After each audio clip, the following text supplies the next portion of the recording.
that immediately after a health care victory, or within hours, the House voted to cite your Attorney General Eric Holder in contempt of Congress for not turning over some of the documents. He's turned over a great many documents, but some of the documents that Congress was asking for in connection with Fast and Furious, a gun-running scheme that went awry.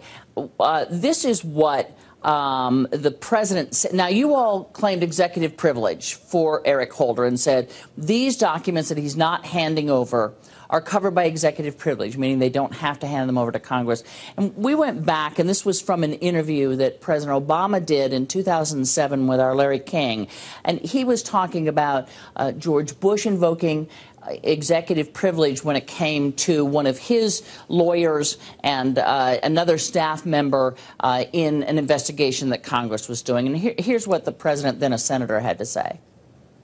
There's been a tendency on the part of this administration to try to hide behind executive privilege every time there's something a little shaky that's taking place. So why did you all invoke executive privilege this time when there are some who feel there's something a little shaky taking place?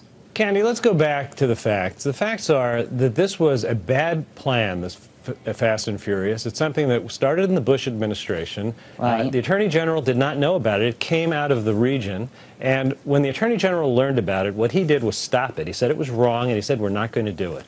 There was a period of time when the Attorney General didn't know about it because it was happening in a regional office, that a statement was made to Congress that had to be corrected. The Attorney General corrected it. Every document related to the decisions up to that point has been shared. This is not a question of finding facts. This is a question. Congress, at the beginning of this investigation, said they were going to use their investigatory powers in a political way. This is a political, not a substantive question. Is there something so important about these papers that you had to invoke executive privilege from a president that had previously said, you know, what is the point here? Candy, this administration has been the most transparent ever. Taxpayers can go online and find out more about the way their government works than ever before. Every president since George Washington has taken executive privilege seriously. Every Republican president has. The opinions that are relied on and the decision made go back to the Reagan administration, because this is not about the facts. The facts are out there. This is about a committee that is on a path towards turning a review of policy into a political witch hunt. That's not the kind. They're looking for documents that have nothing to do with what they're asking the questions about. There has to be the ability for a president to get confidential advice. There has to be an ability for Congress to use its speech and debate clause. So there are constitutional issues that this Congress should pay some more attention to, because they're hurting the very institutions.